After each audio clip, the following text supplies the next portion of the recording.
So welcome everyone to a very first special Wednesday. It's the first Wednesday of 2022 and second Wednesday of the month now.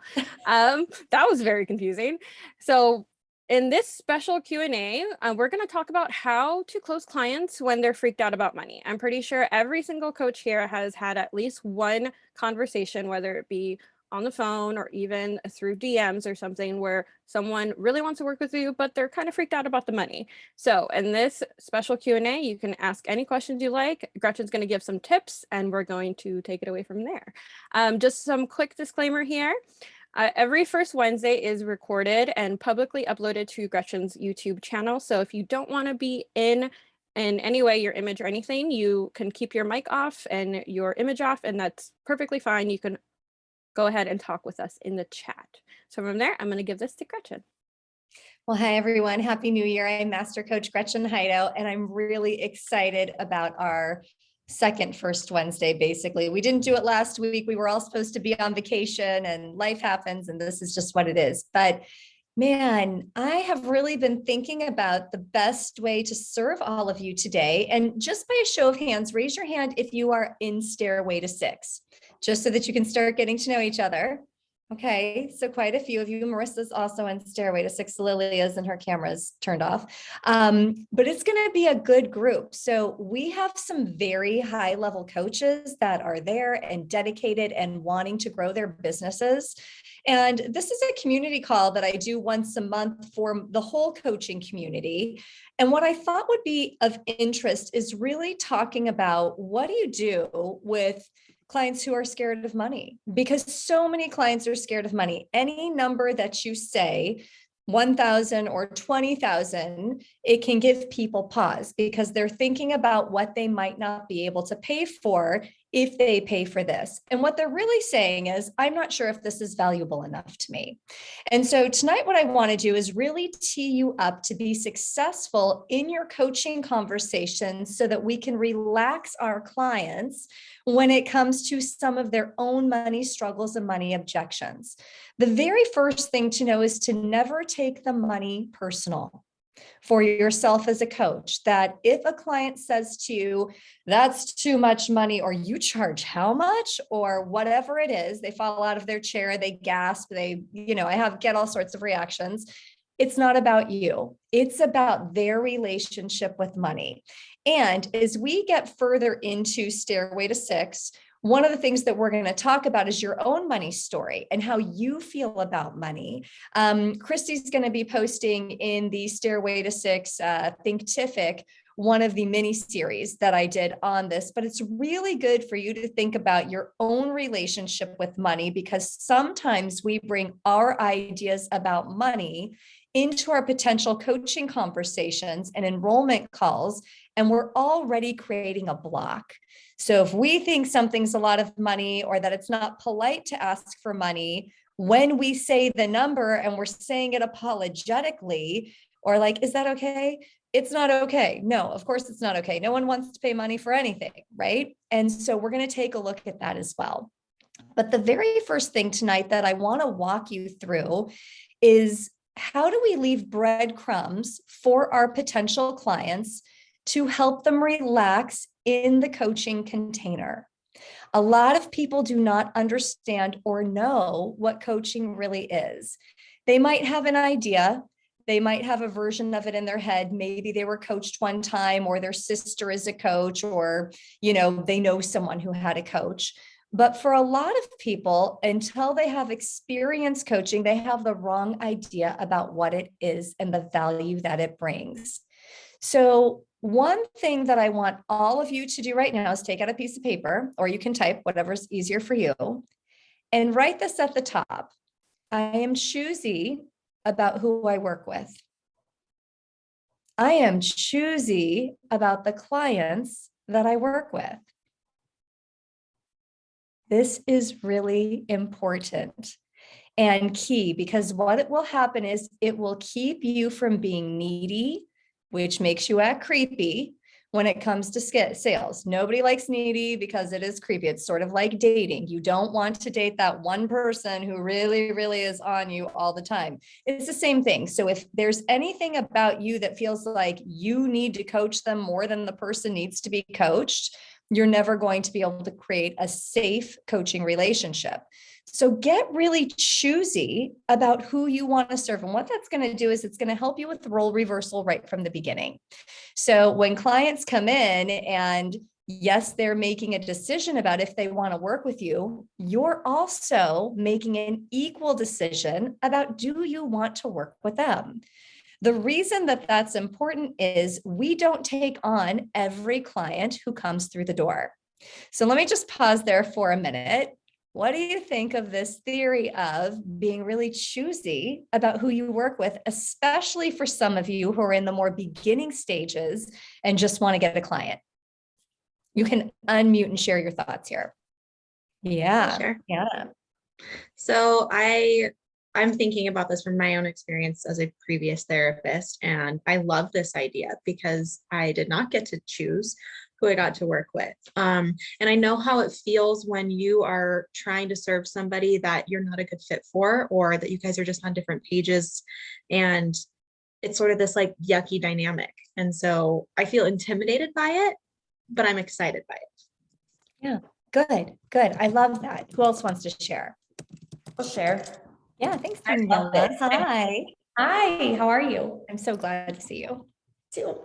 I think you and I talked about this like way back in the beginning when we were coaching. And I remember like my money story has changed so much since then. Like it's a completely different story now. And like when you said that, I'm like, oh God, I love that I do that now. Like I don't want to work with everyone. There's a lot of people that I'm not a good fit for, and it's finally okay. It's still free, and the right people come is what I've experienced in my business.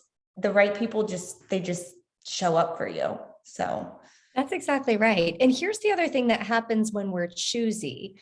What it means is that we get to be the entrepreneurs that we want to be. You became an entrepreneur for the freedom. You became an entrepreneur because you were excited about serving people. But the truth is, we're not going to serve everybody. Most of the time, if you do a gut check, you already know if you enjoy this potential client or not. If you do not, then they're not a good fit for you. Sometimes we don't know until we've coached them. And so one thing to remember in the sales process is it's really about slowing down. You do not want to make it that you're finishing to the finish line, that you're racing to the finish line to get, anytime you want to get someone to do something, that's also a bad framework, but to have the client say, yes, it's too fast. So you're going to have a series of conversations with whoever your potential client is as well. You want to have many touch points. And so that's part of the breadcrumb trail. So when a potential client reaches out to you or you do some outreach to them and you schedule that initial getting to know you conversation, you want to make sure that you give them some questions. You want them to be thoughtful about their answers. If a person can't answer some basic questions, they are never going to be a good coaching client anyway, because they're not able to take direction. Coaching is about taking some direction. It's a partnership between the coach and the coachee. I like to work with people who can follow through. I'm very choosy about who I work with. If I'm not excited about the person, I'm going to pass them to somebody else. I might be a fabulous coach. You're all fabulous coaches, but if it's not the right person in the seat, it doesn't matter. And so my clients, your clients, you want to have some guidelines. Mine need to show up with a level of readiness that shows me they're ready to get to work. They do not expect me to create their results. We're an equal partnership that I'm going to bring the very best of what I have. You will bring the best of what you have, high level of service, but it's really up to them to make their magic rainbow happen. We can't do that part for them. So when they come to your call, what you want to do is you're going to explain some things to the client. Where we're going to drop in here is second conversation. So here's what's already happened. You've already had the first initial email. you've gotten to know each other. And now, you know, from that first conversation, you like them, you're excited to work with them, but you want to make sure that you coach every single person that you might have a paid coaching relationship with before signing a contract. And I know that that can sound counterintuitive. Maybe they're ready to say yes. It's for you. You want to do it before you decide to have a commitment with this person to make sure that they A, find the coaching valuable, and that B, you clicked really well in coaching. Having a getting to know you conversation is very different than showing up as a coach with all of your questions and the forward momentum that you're going to create. So when they come to this particular coaching session, you have already prepared them by telling them something like, please bring a topic that you really want to move the needle on. It's something that you want clarity on. It's something that's been worrisome to you. Maybe it's something where you could use a lot of movement. Bring that, or bring the thing that's stuck here that you want to talk about, but you're not sure where to go with it. Bring something meaty for us to talk about. And then we're going to coach. And one of three things is going to happen. You're either going to want to work with me and I'm going to want to work with you, or we're both going to pass, or you might want to work with me later. Totally fine. But you're setting it up so that it's not like, and then I'm going to sell you services. We want to relax our clients. I actually never know if I'm going to sell anybody anything.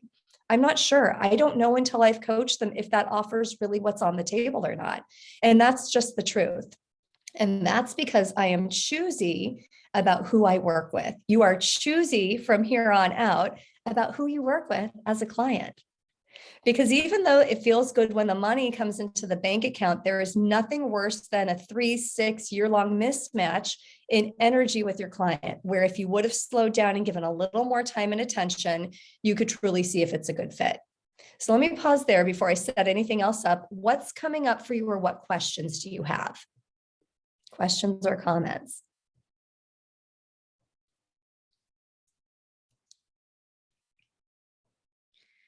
I had a question just to have you repeat this idea of like the three things might happen. I kind of like that, like already setting the table with like, we understand, we're on the same page that there's a world in which we're not doing anything and there's a world in which we are. And like, there's this other, will you just repeat what those three? Yeah, like, I'm gonna walk everybody through it. So we'll awesome. pause there for just a second. Anyone else have a question or comment before I get into that? Jen, go ahead. I love that it really honors ourselves. And, you know, I was drawn to coaching because of who I'm continuing to become. And it very much feels in alignment with that. Yes. I was also going to say earlier when when you said, we're in a sense interviewing the client. Oh my gosh, like all these natural questions came to mind because I know me and what I want. That sets me up for questions I would want to ask the client potentially. So it almost feels like, when we honor the system, we honor ourselves and the process, it naturally flows. That's right. It's like these pieces are all coming together and it feels very powerful to also have that plan versus like, okay, now, fumbling. Yes. And it takes some of the pressure off as well, that you're not performing for the client. You don't want the client to perform for you either. We really want to be at our natural state. And remember, as coaches, our natural state is awesome. We're showing up ready. We're prepared. We're here 100%. Just giving your presence to someone 100% for an hour changes everything. People can feel that. So you coming as you is enough. And if it's not a win for them and it's not a win for you, remember, it's not personal. It's just not either the right time or the right match. Sometimes the client isn't ready for that sort of coaching. It feels like too much because of how much of our presence is there. So that's something else to just remember. Now, Sam, back to your question. So let's say client comes, you guys are on Zoom or in person or however you do it. What you're going to say is, so glad that you're here, and I'm glad that we've set this time aside today. And here's what we're going to do. I want to run you through it. We're going to coach. Maybe a lot of times for these conversations, I'll give either an hour or an hour and a half, depending on what's on the table. So you're going to ask them, you're going to tell them how much time you've set aside. I have 90 minutes. How much time have you set aside? And you've already told them in your previous conversation when you scheduled, but people are people. So sometimes they're like, well, I only have 45 minutes because they want to get off the hook. They're already paranoid that you're selling them something. They're thinking telemarketer. So what you say, if they say 45 minutes is great, we'll coach for 30 and I'll have you off in 45. No problem. We're relaxing them right there. We're meeting the client where they're at. We're not like, what do you mean you only have 45? I told you 90. But it's good for you to know this about this particular person. That's already something for you to decide, we agreed on this, but they showed up only with this.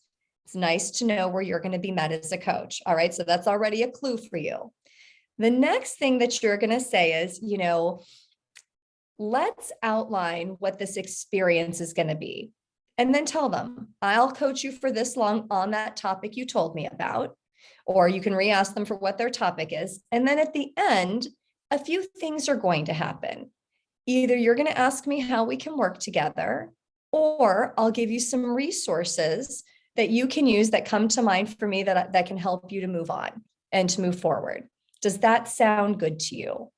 And so it's either you can say, we'll work together. We'll decide that we're going to work together. We're going to walk away. We might decide that it's for later, but lay it out so that they know you are not going to be selling them during this. It's really, if they ask, then you can talk to them about working together. If they don't ask, then you're going to give them some resources. No problem. And you're getting their permission because you're going to ask them, how does that sound to you? Does that work for you? So it's the permission the whole way through.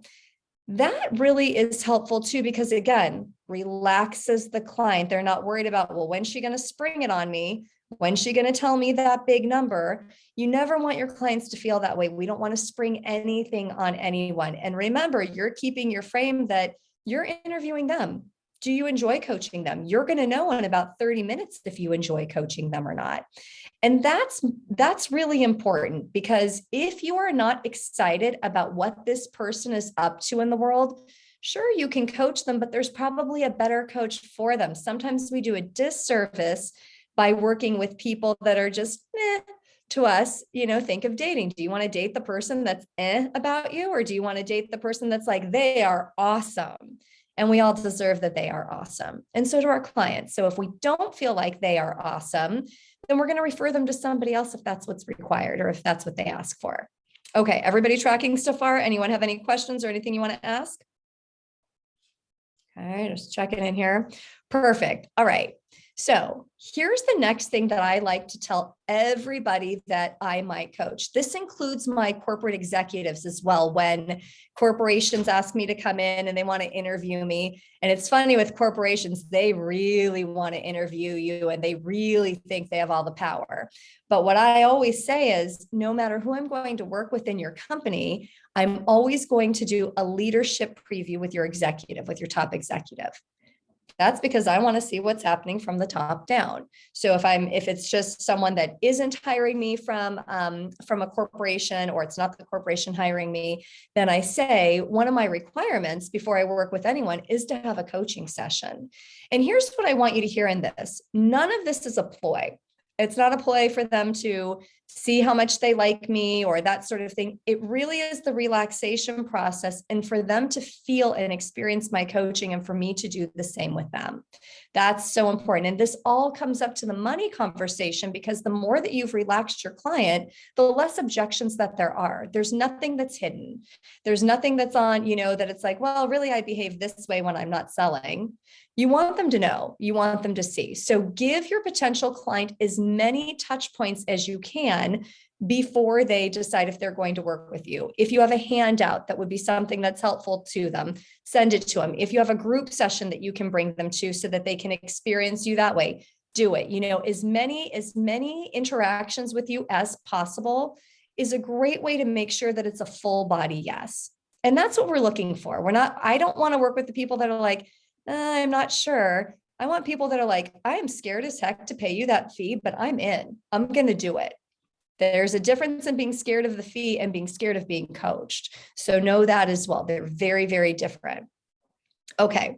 So here's some questions that you want to find out during your coaching session, because this is important. You want to know how much money have they invested in themselves in the last 12 months, personally and professionally. If this is a person who can't even ever go for a massage or spend $100 on themselves, they're probably not going to be a good candidate for coaching. If they never do any kind of self-development, not probably a good candidate for coaching. So you're going to know right away just by asking, hey, before we get started, just curious, what have you done for yourself in the last year monetarily? How have you invested in yourself?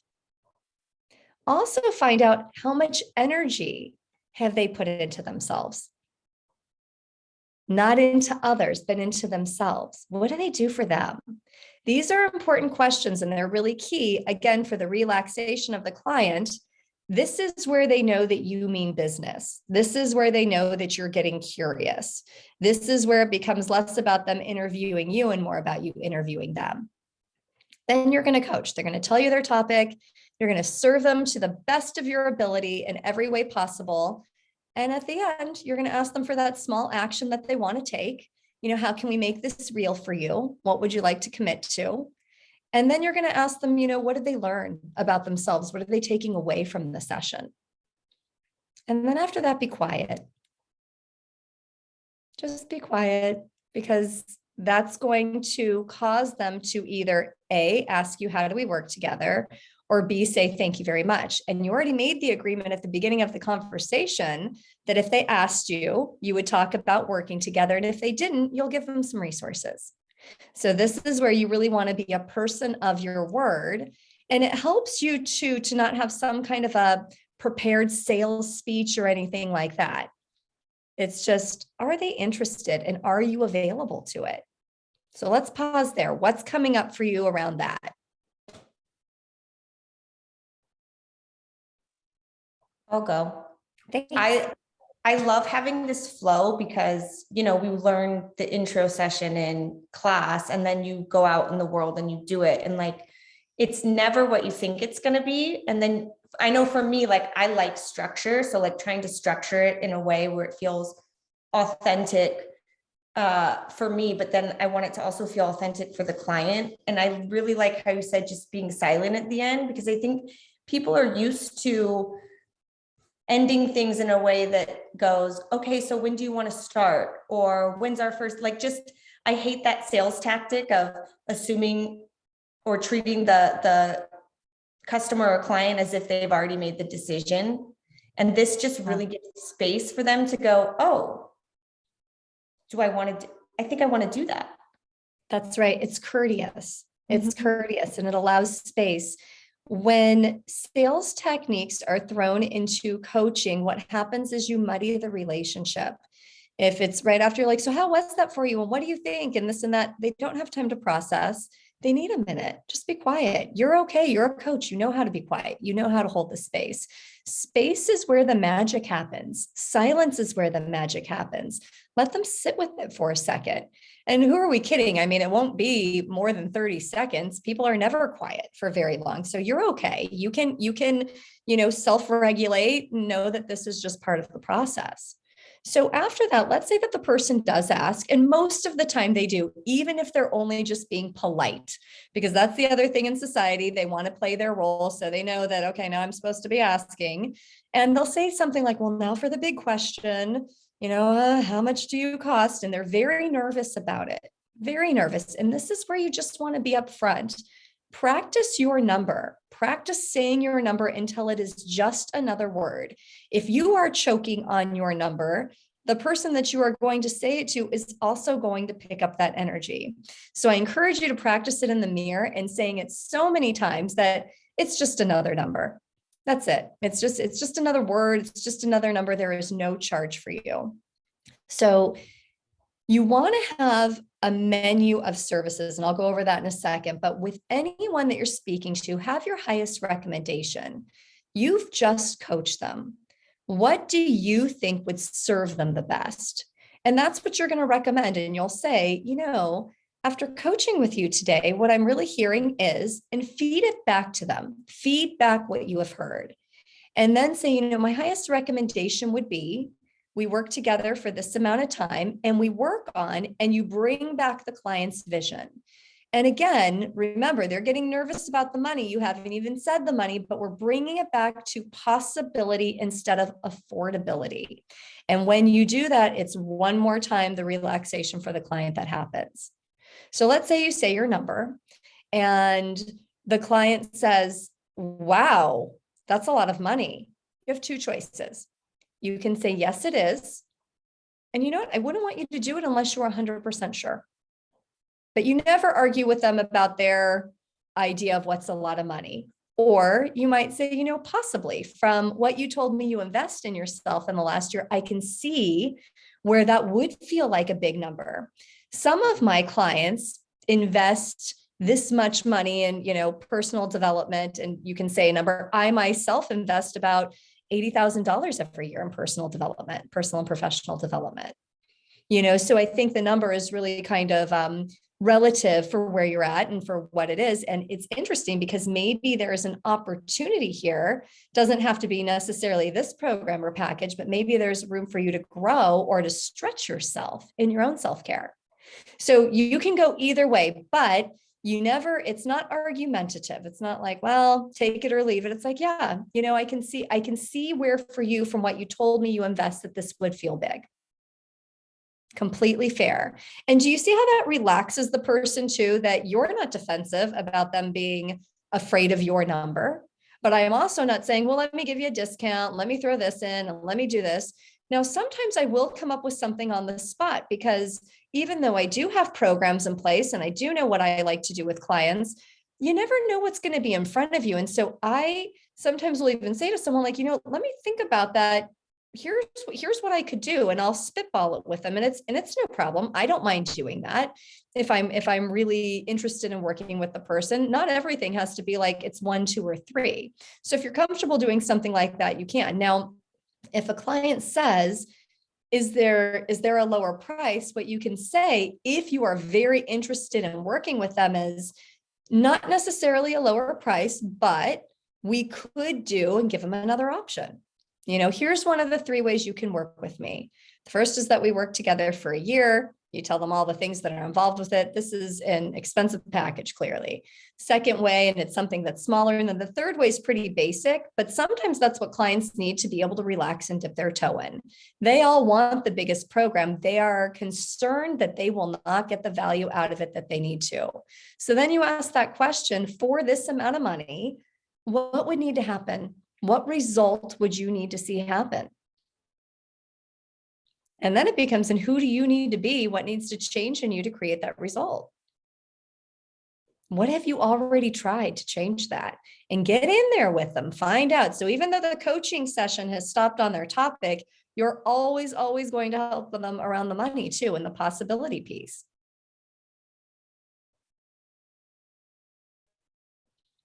Sometimes what I'll say to someone too, when they are just bent that it is a lot of money, is, you know, I can see for you that this does feel like a big investment. Here's the thing. Not everybody's ready to work with me the first time we talk. Sometimes people have to go and create the money to be able to come back and work with me. And that's fine too. And that relaxes them. It's not like, oh, I'm the only person in the world because this person has a lot of clients. I can't pay the money. So you're giving them options in their own mind about what they can and are willing to do. So let's pause there for a minute. Tell me what's coming up for your questions that you have. What are you thinking about this?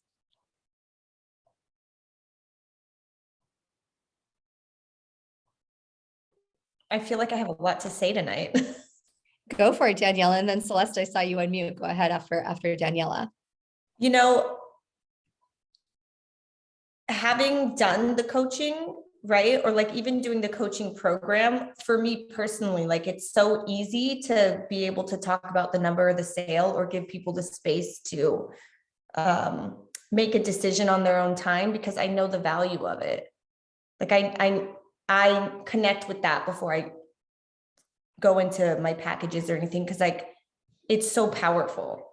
And that has helped me a ton. Yeah, really being able to sit there, it's good. Celeste, what about you? Well, mostly it's that I'm feeling like it's nice to have the scripts, you know, and to know what to say and where to say it, and that it just feels, it doesn't feel salesy. It feels like really a human adult conversation, and you're not buying into the fear. You're just acknowledging the fear. Right. Yeah. That's right. I love that. And it is a human adult conversation. I never pretend that I know if someone can really use my coaching or not, or what that money investment will mean for them. So here's the other thing. Let's say that you get a client that says yes. They're like, oh my gosh, yes, I want to work with you. In your heart, you're going, yay, I got one. Yes is counterfeit all the time. People will ghost you. Slow it down. So even with your yes, what I want you to say is, that's wonderful. You know, I'd love to work with you. This was a really good connection, but let's hang on for a second and just slow down. Why don't we both sleep on it? And tomorrow, if you're still a yes, you're going to email me, and then we'll talk about what the next steps look like. And what you're doing is you're creating a little bit of space for the client to truly think about it. What you want to ask them as well is, are you really sure? And is there anybody else that you need to talk to about this? Because there's no pressure. You know, if it's right today, it'll still be right tomorrow, and it'll still be right in a week. Whenever people want to lie to their spouse about the money, that is a red flag. Your spouse always finds out about the money. It just, I don't know, every single time. So if that's part of it, you need to ask them, who else do you need to talk to about this? And if they're like, ugh, well, I do need to talk to my wife. I do have to talk to my husband. It's like, okay, so let's talk this through. Now, here's what you're going to have them do next. And I want all of you to do this as well. You're going to ask them to get out a piece of paper. So take out that piece of paper that you wrote, I am choosy about who I work with. And this is what you're going to say. You want them to write down the word vision. And this is what you're going to tell them. You're going to say, this is what we're going to work on during our, let's say it's 6 months, during our 6 months together. Today we did one session, and you told me that your takeaway was whatever they say it was. Imagine if we were working together for 6 months, week after week, what you could accomplish. You told me that your biggest vision was, and you will already know this from that pre-conversation, that's what we're going to be working on. The next thing you have them write down is the word strategy. And what you tell them is, strategy is going to happen in these sessions week after week. And it's going to occur in the moment based on what we do this week, based on what you do the following week, based on what you do during the 6 months. But all of it is to support your vision. Then you have them write down the word mindset. You will have heard some different things in their mindset. So what you want to talk about is, we're going to work on your mindset so that you can build the strategy so that you can have the vision. I've already heard, and say what you've heard, this, and this in your mindset. We're going to see what we can shift. Then you want them to write down the word skill set. We're going to take a look at your skills. We're going to see what skills you have and which skills you don't have. We're going to see where you need to hire out. We're going to see where you might need some other support. Because again, this all goes back to their vision. And then lastly, we're going to take a look at your energy. We're going to do an energy audit. We're going to take a look at the 3 top things that really energize you and the 3 things that really drain you and what's going on in your life, because that's getting in the way of your vision.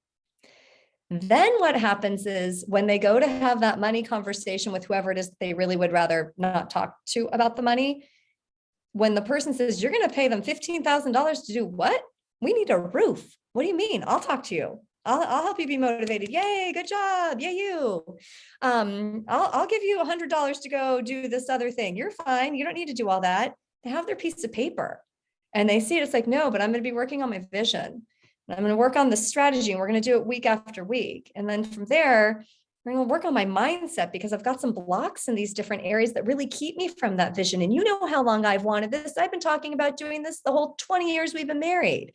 And there's some skills that I'm missing, and we're going to uncover what those are too. Now we're going to take a look at my energy, because there's a lot of things that's draining me, and they won't forget because they have their little piece of paper.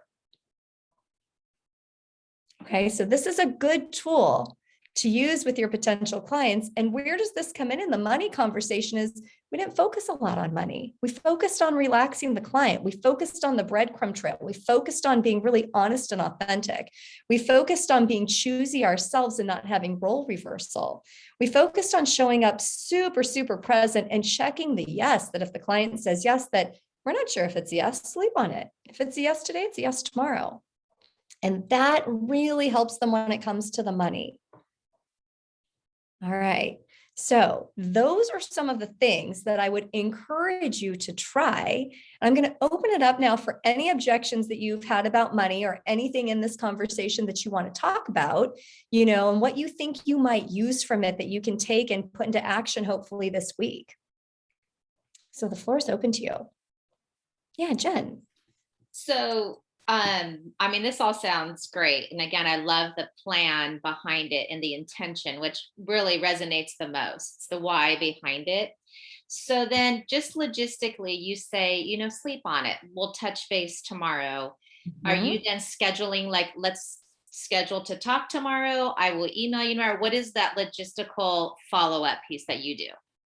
So I tell them, email me tomorrow. Again, if they've changed their mind and they ghost you, you don't want their fake $15,000 anyway. Yeah. Don't go buy a car until you have the money. That's the other thing that happens. Like I have one client, he perpetually thinks he has a client and goes out and makes very big purchases and does not actually have the client. Oh. Because the check has not come. So you don't have a client until the check is in the mail, until the payment's made. Even the contract can be signed and the payment never comes. So you're going to check the yes the whole way through. If they do not email you back, I usually will let 48 hours go by and then I'll email and say, let's close the loop on this. I know that you said that this was something that you wanted to do.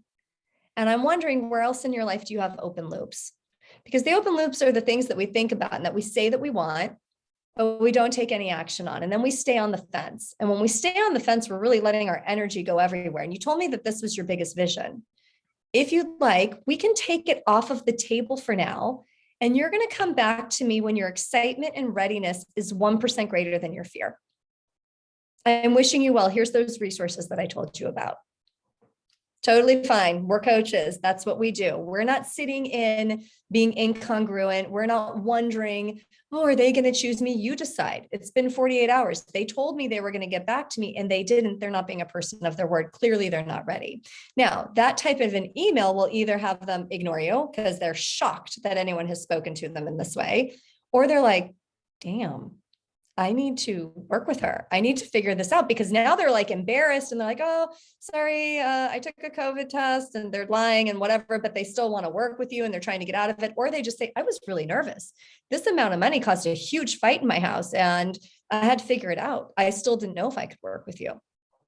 So many things can happen from that. But when they do decide that they want coaching, because it's like, we can't put the ketchup back in the bottle, you will have rattled them enough to get them to think deeply, they're going to call you and they might say, we talked a year ago.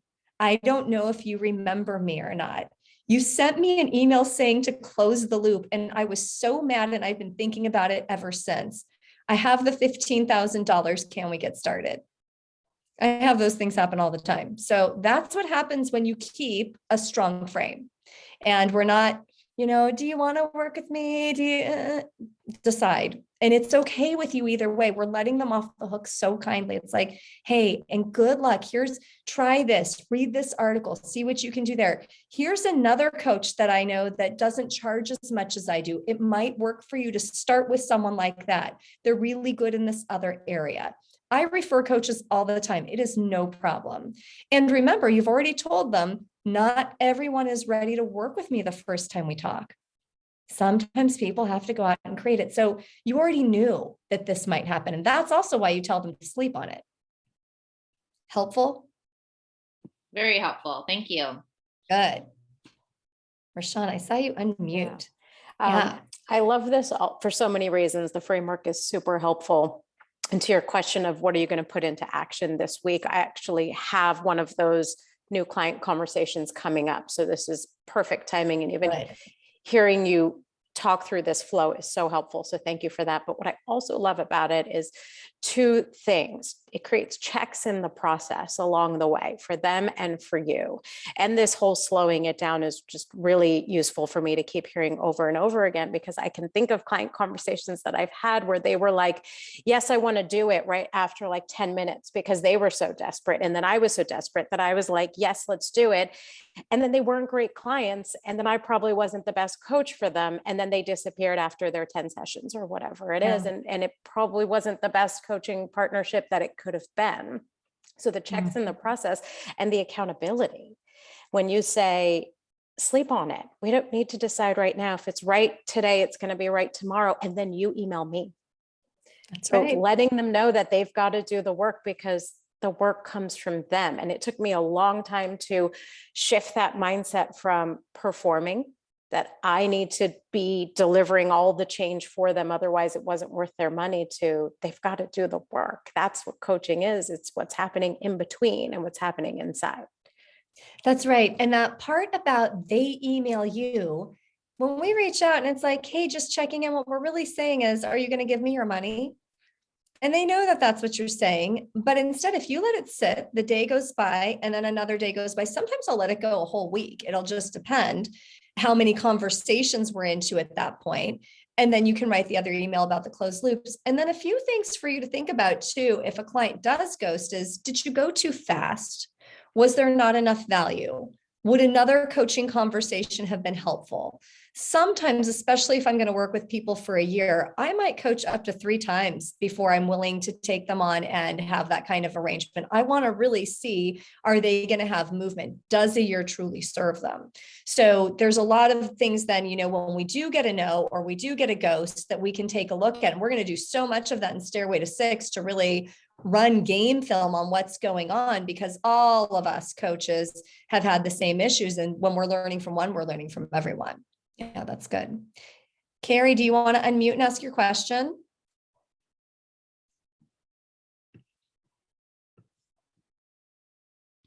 Yes, sorry. I was just pouring myself a glass of wine.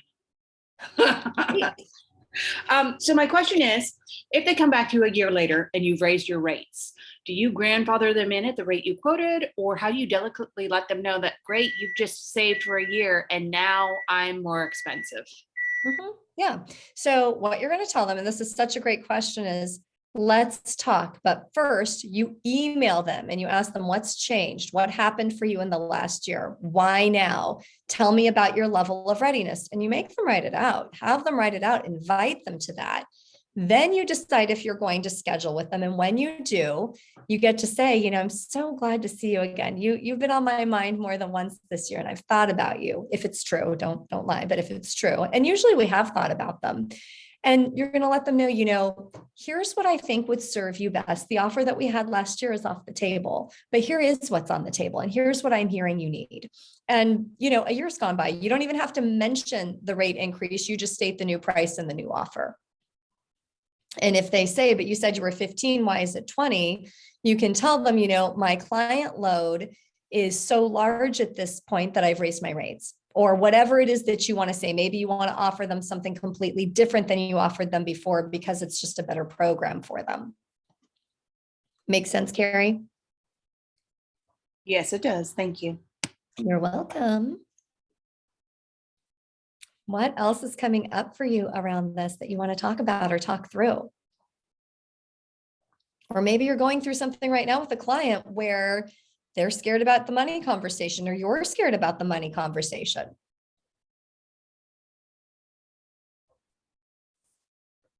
Sherry. So for me, this is really good, Gretchen, because I actually am in the midst of talking with a potential client, and we met last week, and then I just followed up with her and, to see where she was at. And, something came up, we were supposed to meet today, and she rescheduled.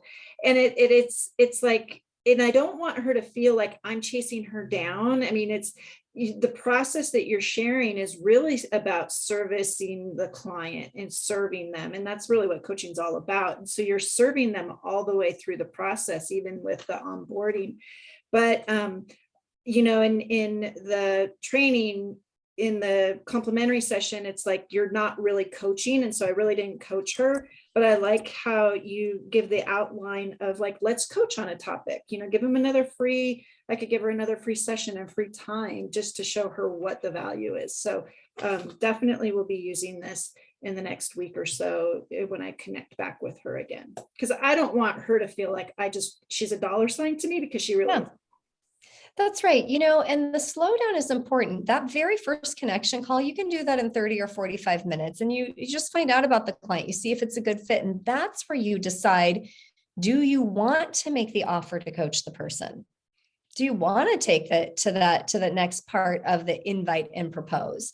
And you might or you might not. And if you don't, you just get off the phone, or you say, I know a coach who would really serve you well. We know so many coaches, and just because it's not you, it doesn't mean that it's not somebody else. But yes, just slowing that down. It's really hard to do the getting to know you and the coaching all in the same conversation and the selling. It's too much. It's overwhelming for you as the coach and for the potential client. It's like a lot coming at you. They don't even really know what coaching is. And suddenly you're trying to coach them, and then you're selling them all in 1 hour. That's a lot. Tornado approach.